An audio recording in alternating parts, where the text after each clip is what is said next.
أعوذ بالله من الشيطان الرجيم. بسم الله الرحمن الرحيم. أولئك يؤتون أجرهم مرتين بما صبروا ويدرؤون بالحسنة السيئة ومما رزقناهم ينفقون. وإذا سمعوا اللغو أعرضوا عنه وقالوا لنا أعمالنا ولكم أعمالكم سلام عليكم لا نبتغي الجاهلين.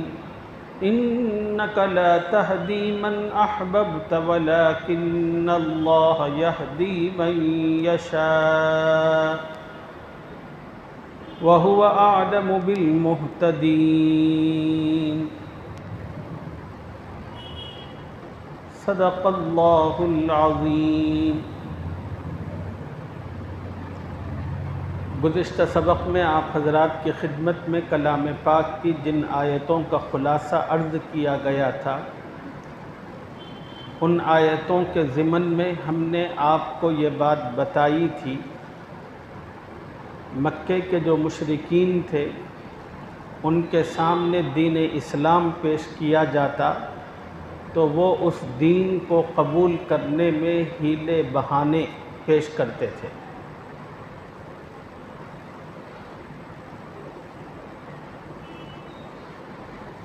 اس کے برخلاف اللہ تعالیٰ نے گزری ہوئی آیتوں میں ان اہل کتاب کی تعریف فرمائی ہے جو اپنے قدیم مذہب پر تھے. پھر اللہ نے نبی رحمت صلی اللہ علیہ وسلم کو مبعوث فرمایا، اور جب نبی علیہ السلام ان کے سامنے تشریف لائے تو انہوں نے نبی علیہ السلام پر بھی ایمان قبول کیا اور آپ پر لائی ہوئی کتاب کی، شریعت کی انہوں نے پیروی اور اتباع کی. ایسے تمام اہل کتاب سے متعلق اللہ نے فرمایا کہ ان حضرات کو اللہ کی جانب سے ڈبل اجر دیا جائے گا. اولئک یؤتون اجرہم مرتین بما صبروا. پہلا ثواب ان کو ان کے نبی پر ایمان لانے کا اور اس نبی پر اللہ تعالیٰ نے جو کتاب اتاری ہے اس کتاب پر یقین کرنے کا، اور دوسرا ثواب نبی رحمت صلی اللہ علیہ وسلم پر ایمان لانے کا اور آپ پر نازل کی گئی کتاب پر یقین کرنے کا. یہ دوہرے ثواب اللہ کی جانب سے ان کو ملیں گے، اور یہ دوہرا ثواب جو ان کو دیا جا رہا ہے اس کی ایک وجہ اللہ نے بیان فرمائی. اولئک یؤتون اجرہم مرتین بما صبروا. ان لوگوں کو دوہرا بدلہ دیا جائے گا کیونکہ ان لوگوں نے صبر کیا.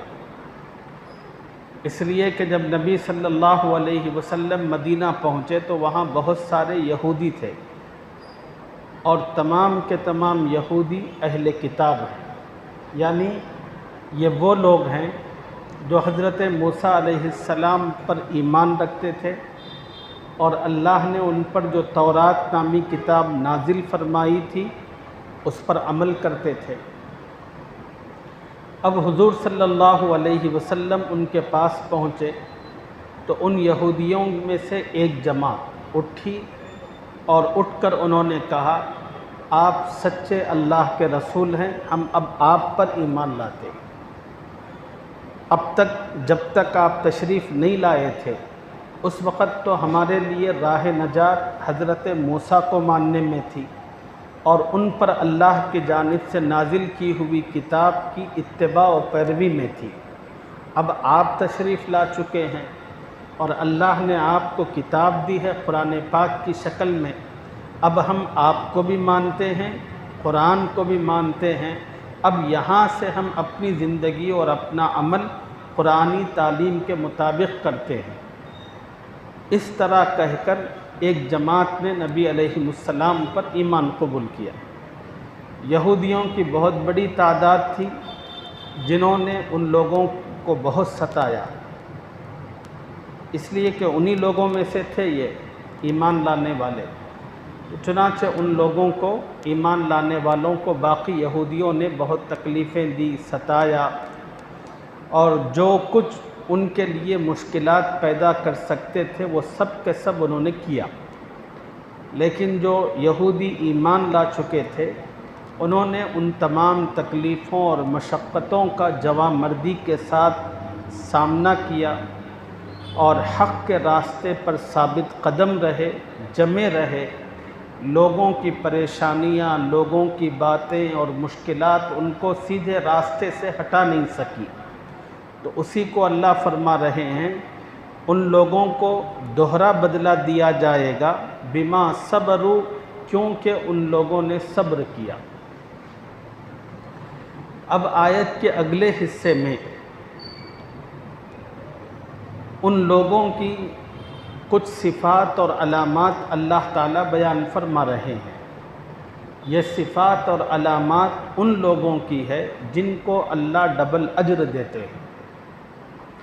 ان کی کوالٹیز، ان کی خوبیاں، ان چیزوں کو اللہ تعالیٰ نے اس لیے بیان کیا تاکہ سارے کے سارے مسلمان اپنی زندگی کو ان خوبیوں سے آراستہ کر سکے، اور ہر مسلمان اس خوبی کو اپنی زندگی میں لانے کی فکر اور کوشش کرے۔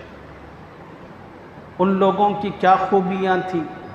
اللہ نے فرمایا پہلی خوبی یہ تھی وَيَدْرَؤُونَ بِالْحَسَنَةِ السَّيِّئَةِ، یہ لوگ برائی کو بھلائی کے ذریعے دور کرتے ہیں۔ کوئی آدمی ان کے ساتھ غلط سلوک کرتا ہے، کوئی آدمی ان کے ساتھ غلط معاملہ کرتا ہے تو وہ بدلے میں اس کے ساتھ غلط سلوک نہیں کرتے، غلط سلوک کا جواب اچھے سلوک کے ساتھ دیتے۔ کوئی آدمی ان کو گالیاں دیتا ہے تو وہ اس کو گالی نہیں دیتے، گالی کے جواب میں کوئی اچھی بات اس کو کہتے ہیں۔ وَيَدْرَؤُونَ بِالْحَسَنَةِ السَّيِّئَةِ، یہ لوگ برائی کو بھلائی کے ذریعے دور کرتے ہیں۔ دوسری صفت ان لوگوں کی جن کو اللہ ڈبل اجر دیتے ہیں یہ ہے وَمِمَّا رَزَقْنَاهُمْ يُنْفِقُونَ، جو کچھ ہم نے ان کو دیا ہے اس میں سے خرچ کرتے ہیں۔ اللہ نے جو بھی دھن دولت ان کو دی ہے، ایسا نہیں کہ وہ ساری کی ساری دھن دولت کو رکھ کر اپنے پاس بیٹھتے ہیں، بلکہ وہ اپنی بھلائی دیکھنے کے ساتھ ساتھ دوسرے لوگوں کی بھلائی، ان کی ضرورتوں کو بھی دیکھتے ہیں اور ان پیسوں کو ان پر بھی خرچ کرتے ہیں۔ یہ صفت تمام ایمان والوں کے لیے ہے، بالخصوص ان ایمان والوں کے لیے جن کو اللہ تعالیٰ نے صاحب وسعت فرما رکھا ہے۔ خدا نے یہ مال فقط اس لیے آپ کو نہیں دیا کہ آپ اپنی خواہشات پوری کریں، بلکہ یہ مال اللہ نے بطور امانت کے آپ کو اس لیے دیا ہے آپ اپنی خواہشات کے ساتھ ساتھ اللہ کے ضرورت مند بندوں کی بھی خدمت کریں، ان کی مدد کریں، اور یہ خدمت کا دائرہ اپنے رشتہ داروں سے اور اپنے متعلقین سے شروع ہوتا ہے۔ الاقرب فالاقرب کے اصول پر سب سے پہلے اپنے گھر کا جائزہ لیں گے۔ ہمارا اپنا بھائی، ہماری اپنی بہن کیا ضرورت مند ہیں، مستحق ہیں، ان کو مدد کی ضرورت ہے تو ان کی پہلے مدد کی جائے گی۔ پھر گھر سے باہر نکل کر رشتہ داروں کو دیکھا جائے گا۔ رشتہ داروں میں قریبی رشتے کچھ ماں کی طرف سے ہیں، کچھ باپ کی طرف سے ہیں۔ باپ کی طرف کے جو رشتے ہیں وہ چچا اور پھوپھی کا رشتہ ہے۔ ماں کی طرف سے جو قریبی رشتے کہلاتے ہیں وہ ماموں اور خالہ کا رشتہ ہے، تو پھر ان رشتوں کا حق بنتا ہے۔ پھر اس کے بعد باقی رشتہ داروں کا نمبر آتا ہے، اور پھر اس کے بعد آگے بڑھیں تو پھر پڑوسیوں کا نمبر آتا ہے۔ پھر اس کے بعد دائرہ بڑھتا چلا جاتا ہے۔ اللہ رب العزت نے اس میں کچھ فرض رکھا ہے، کچھ واجب رکھا ہے، کچھ مستحب رکھا ہے۔ فرض تو وہ ہے جس کو اللہ تعالیٰ نے زکوٰۃ کی شکل میں مقرر کیا ہوا ہے، ہر صاحب استطاعت کے لیے لازم ہے سال میں ایک مرتبہ اپنے پورے روپیے پیسے سونے چاندی کا صحیح حساب و کتاب کر کے اس کا 2.5% جو بنتا ہے وہ اللہ کی رضا اور خوشنودی کے لیے نکالے۔ یہ فرض ہے۔ اور فرض کن کن لوگوں کو دینا ہے، قرآن پاک میں اللہ نے اس کی تفصیل بیان فرمائی۔ فرض کے بعد دوسرا نمبر واجب کا۔ واجب کے اندر سب سے پہلے صدقہ فطر ہے۔ رمضان کی عید کے موقع پر اللہ کا حکم یہ ہے کہ تمام کے تمام روزے دار جو روزوں کی تکمیل کرتے ہیں، اور عید کا دن اللہ کی طرف سے خوشی اور مسرت کا دن، اس دن مسلمان خدا کی بارگاہ میں 2 رکعت سجدہ شکر بجا لانے کے لیے نکلتے ہیں۔ اس سے پہلے کچھ پیسے، کچھ مخصوص مقدار، 1.25 کلو گیہوں کی جو قیمت ہو سکتی ہے، ایسا نہیں کہ فقط گیہوں، اس کے ساتھ جو بھی ہے، کھجور بھی ہے، یہ الگ الگ چیزیں اس لیے رکھی گئی ہیں کہ سارے کے سارے مسلمان حیثیت میں ایک جیسے نہیں ہیں۔ پیسوں کے معاملے میں کسی مسلمان کی حیثیت بہت زیادہ، کسی کی کچھ کم، کسی کی بہت کم۔ اب جس کی سب سے کم ہے اس کے لیے گیہوں ہے، اور جس کی حیثیت اللہ نے میڈیم رکھی ہے وہ جو کو دیکھے، اس لیے کہ جو کو اپنانے میں کچھ زیادہ پیسے نکلتے ہیں۔ اب جتنے پیسے زیادہ نکلیں گے اتنے ہی زیادہ غریبوں کو ان پیسوں کے ذریعے سے فائدہ پہنچ سکتا ہے۔ تو دوسرا مرحلہ واجب کا، اور دوسرا واجب ہے عید الاضحیٰ کے موقع پر قربانی کرنا۔ اور پھر اللہ نے اس کے علاوہ مستحبات رکھے ہیں۔ مستحبات کے اندر آپ جس سماج میں رہتے ہیں، جس سوسائٹی میں رہتے ہیں، اس سوسائٹی کے اندر کچھ غریب ہوتے ہیں، کچھ نادار ہوتے ہیں، کچھ یتیم ہوتے ہیں، کچھ بیوائیں ہوتی ہیں۔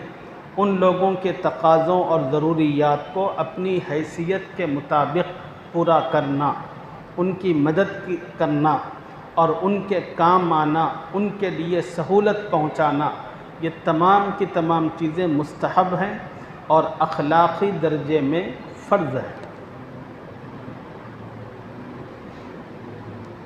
تو اللہ رب العزت نے ڈبل اجر والوں کی دوسری صفت یہ بیان فرمائی کہ وَمِمَّا رَزَقْنَاهُمْ يُنْفِقُونَ، اللہ نے جو کچھ انہیں دے رکھا ہے اس میں سے خرچ کرتے ہیں۔ ڈبل اجر والوں کی تیسری صفت یہ ہے کہ وَإِذَا سَمِعُوا اللَّغْوَ أَعْرَضُوا عَنْهُ، اور جب بیہودہ بات سنتے ہیں تو اس سے منہ پھیر لیتے ہیں۔ کوئی آدمی ان کے سامنے بکواس کرتا ہے، کوئی آدمی ان کو گالیاں بکتا ہے، ایسا نہیں کہ وہ بھی پلٹ کر جواب میں اس کو گالی بک دیں۔ کوئی ان کو کہتا ہے کہ بے وقوف، تو یہ بھی پلٹ کر بے وقوف نہیں کہتے، بیہودگی کرنے والے کے ساتھ بیہودگی نہیں کرتے۔ جب کوئی ان کے ساتھ بدتمیزی اور بیہودگی سے پیش آتا ہے تو منہ پھیر لیتے ہیں، وہاں پر رکتے نہیں ہیں۔ وَقَالُوا لَنَا أَعْمَالُنَا وَلَكُمْ أَعْمَالُكُمْ، اس وقت کہتے ہیں ہمارے لیے ہمارے اعمال ہیں، تمہارے لیے تمہارے اعمال ہیں۔ تم غلط کر رہے ہو، تم بھگتو گے، یہ تمہارا عمل ہے، اور ہم صبر کریں گے، خاموش رہیں گے، جواب نہیں دیں گے، بات کو نہیں بڑھائیں گے، یہ ہمارا عمل ہے، اور ہم اپنے عمل کا اجر اللہ سے چاہتے ہیں۔ سلام علیکم، اور پھر وہ لوگ کہتے ہیں جاہلوں سے، بدتمیزی کرنے والوں سے،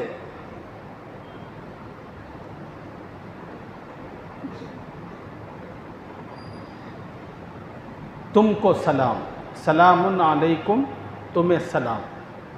علماء نے لکھا ہے کہ سلام 2 طرح کا ہوتا ہے، ایک سلام ملاقات ہوتا ہے اور دوسرا سلام متارکت ہوتا ہے۔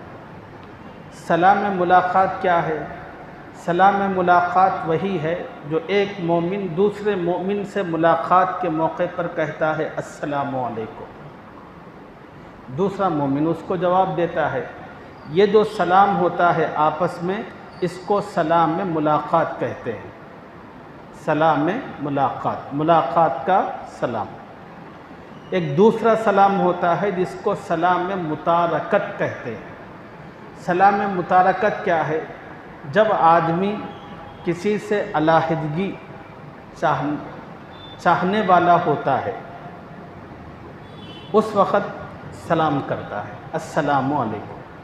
اس کا مطلب یہ ہے کہ میں اب آپ سے علیحدہ ہوتا ہوں، اس کو سلام متارکت کہتے ہیں۔ جب جاہل لوگ ان اچھے لوگوں سے بدتمیزی کرتے ہیں تو یہ اچھے لوگ ان جاہلوں سے کہتے ہیں سلام علیکم، تمہارے لیے سلام، تم پر سلامتی، یعنی بھائی ہمیں معاف کر دو، ہم تم سے لڑنا جھگڑنا نہیں چاہتے، بس تم ہم ایک ساتھ اکٹھے نہیں رہ سکتے، اب ہم سلام کر رہے ہیں اور ہم آپ سے اب جدا ہو رہے ہیں، تمہارے ساتھ بحثم بحثی مقابلہ نہیں کریں گے۔ سلام علیکم لا نبتغی الجاہلین، ہم جاہلوں سے الجھنا نہیں چاہتے۔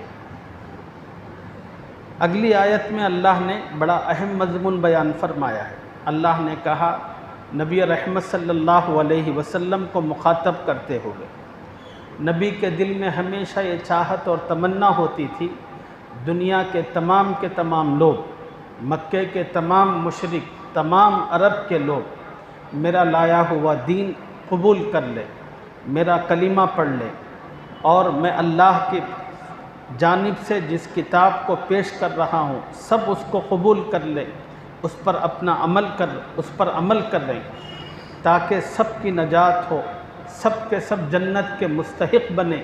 یہ نبی علیہ السلام کے دل کی شدید ترین تمنا ہوتی تھی۔ لیکن جب کوئی آدمی ہمارے نبی کے پیغام کو ٹھکراتا تھا،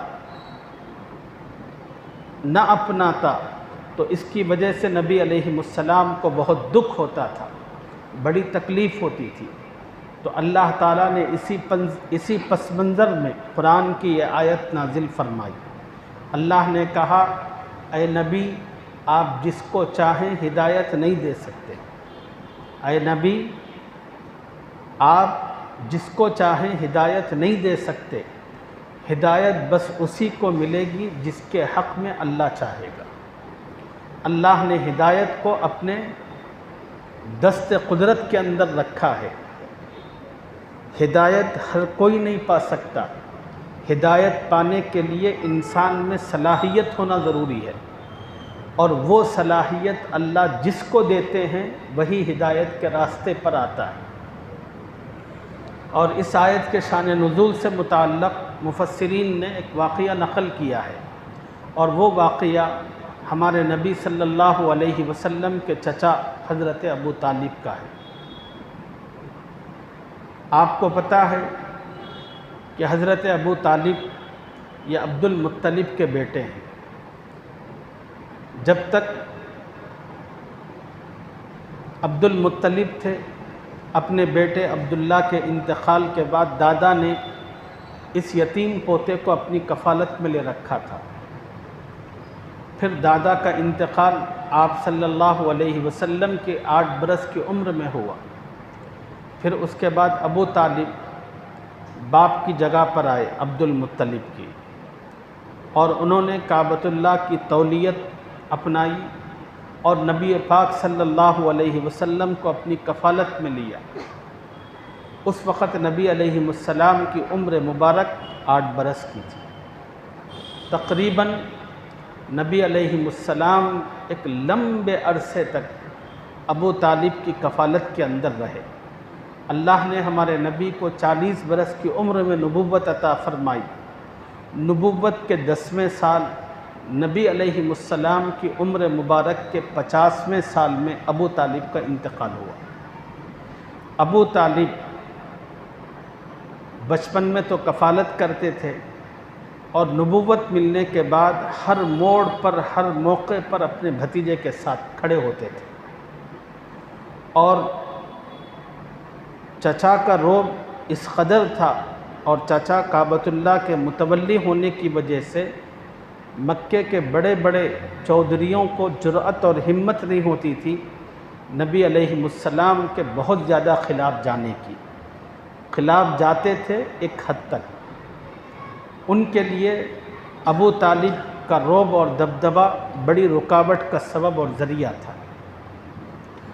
اور نبی علیہ السلام کے ساتھ ہر موقع پر یہ ساتھ ساتھ رہا کرتے تھے.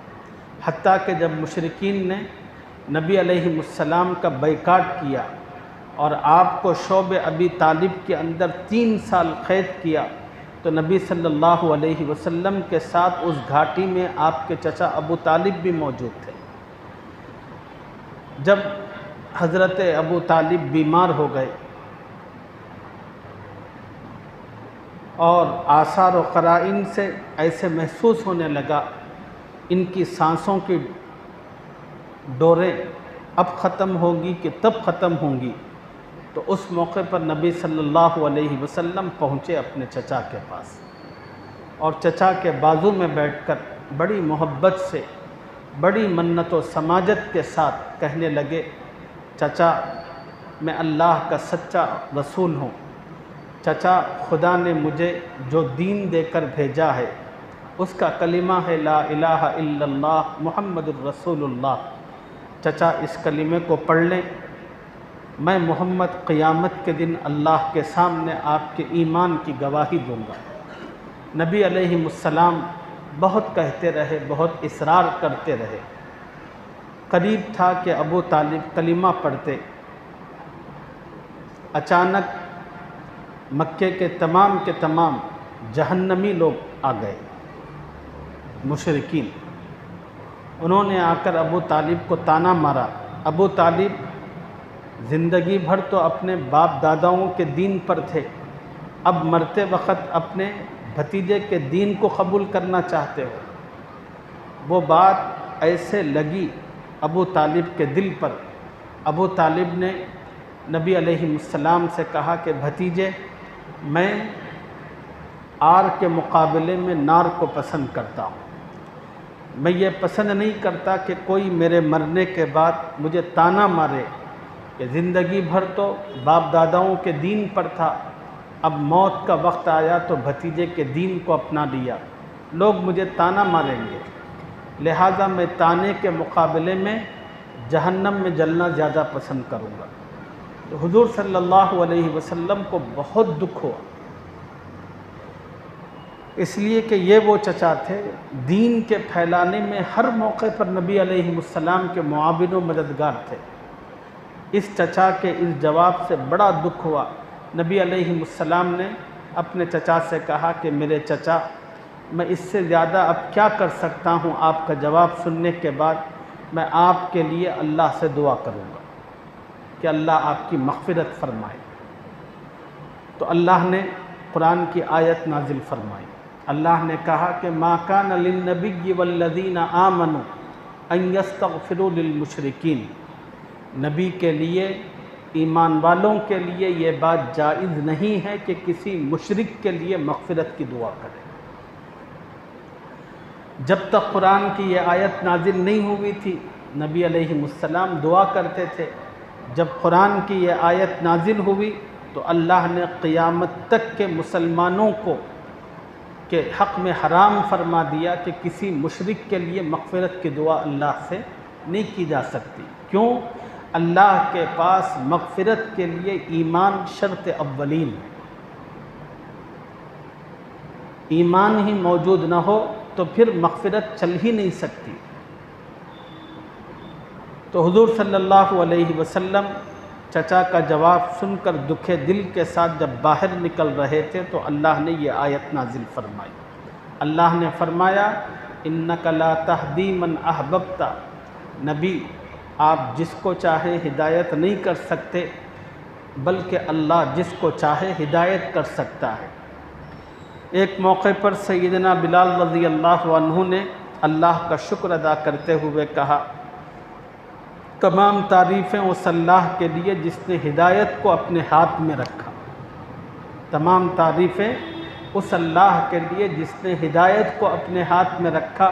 اگر اللہ ہدایت دنیا میں کسی انسان کے ہاتھ میں دیتے تو پھر مجھ جیسے کالے کلوٹے کو کون ایمان کی توفیق دیتا؟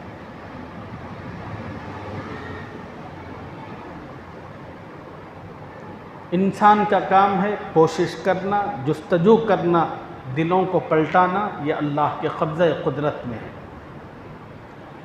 وہ واقعہ آپ کو یاد ہوگا، واقعہ تو میں نہیں دہراتا، یہ موقع ہے نہیں، بس تھوڑی سی بات آپ کو بتانا چاہتا ہوں جو نصیحت کی ہے۔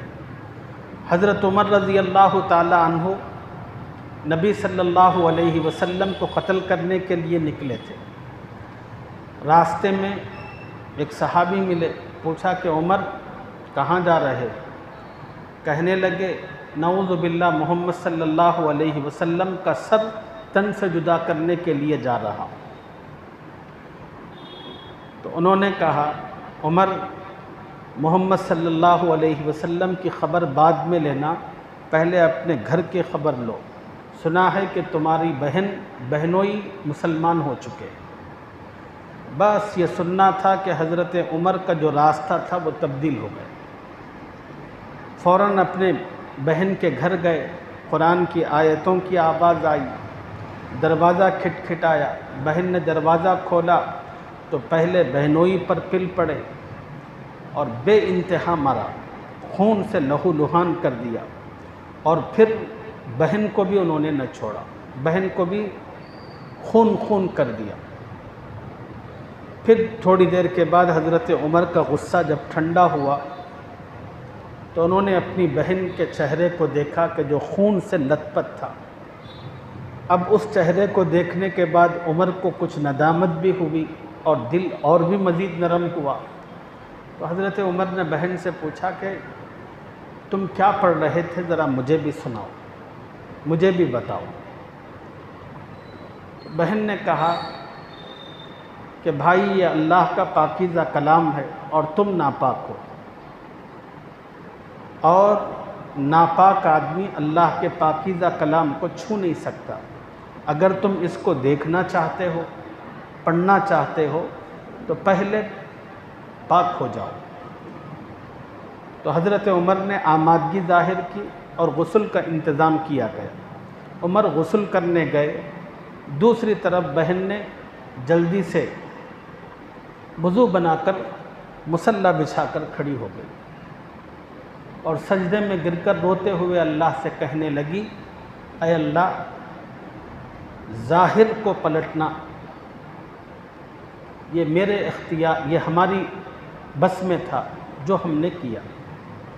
اے اللہ، دل کا بدلنا یہ ہمارے اختیار میں نہیں ہے، یہ آپ کے قبضہ قدرت میں ہے۔ اے اللہ، جو کام ہمارے بس کا تھا وہ ہم نے کر دیا، اب آپ اپنی قدرت دکھائیے۔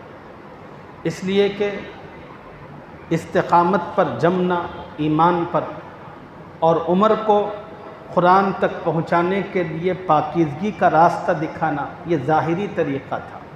اے اللہ، جو ہمارے بس میں تھا وہ ہم نے کوشش کر لی، اب آگے کا جو معاملہ ہے کہ اس قرآن کو دیکھنے کے بعد، اس کو پڑھنے کے بعد اس کی اثر انگیزی ان کی زندگی میں آنا، ان کا دل پسیجنا، ان کا دل متاثر ہونا اور ان کا دل گمراہی سے ہدایت کی طرف آنا، اے اللہ یہ آپ کے قبضہ قدرت میں ہے، اب آپ اپنا کرشمہ دکھائیے۔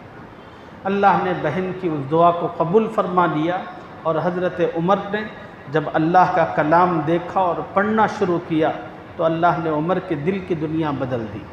تو ہمارا کام بھی یہی ہے کہ ہمارے اپنے بچے ہیں، ہمارے اپنے بھائی بہنیں ہیں، ہمارے اپنے رشتہ دار اور متعلقین ہیں، ایک طرف تو ہمارا کام ہے ان کے نیک بننے کے لیے فکر کوشش کرنا، اور دوسرا کام ہے اللہ سے دعاؤں کا اہتمام کرنا۔ اس لیے کہ آپ چاہیں کہ بھئی چند دنوں تک آپ بولیں نماز پڑھ، اس کے بعد ان نماز نہیں پڑھتا، آپ کو بھی غصہ آتا ہے۔ اور کوئی آپ سے پوچھے کہ بھئی آپ تو نماز پڑھتے ہیں، آپ کا بیٹا نہیں پڑھتا، آپ تو پڑھتے ہیں، آپ کی بیوی نہیں پڑھتی، کیا آپ نہیں بولتے؟ تو آپ جھٹ سے غصے میں آ کر کہتے ہیں کتنے بار بولو، 3 بار بولا، 5 بار بولا، اب اور کتنے بار بولو؟ بھئی آپ کا کام کوشش کرنا ہے، کوشش موت تک کرتے رہنا ہے، زندگی کی آخری سانسوں تک کرتے رہنا ہے۔ اب دل کا پلٹنا، اس کی زندگی میں تبدیلی اور انقلاب کا برپا کرنا، یہ اللہ کے قبضہ قدرت میں ہے، یہ آپ کا کمال نہیں ہے۔ آپ کے بس میں جو ہے وہ آپ کرتے رہیں۔ اسی کو اللہ نے فرمایا اِنَّكَ لَا تَهْدِي مَنْ أَحْبَبْتَ وَلَكِنَّ اللَّهَ يَهْدِي مَنْ يَشَاءُ۔ اے پیغمبر، آپ جس کو چاہو ہدایت نہیں کر سکتے، بلکہ اللہ جس کو چاہتا ہے ہدایت دیتا ہے۔ وَهُوَ أَعْلَمُ بِالْمُهْتَدِينَ، اور وہ ہدایت پانے والوں کو خوب جانتا ہے۔ اب اگلی جو آیتیں ہیں اس میں جو مضامین ہیں انشاءاللہ اس کی تفصیل اگلے سبق میں آپ حضرات کی خدمت میں عرض کریں گے۔ اللہ مجھے اور آپ کو کلام پاک کی صحیح رہنمائی عطا فرمائے اور اس کی نصیحتوں سے اپنی زندگی کو روشن کرنے کی توفیق عطا فرمائے۔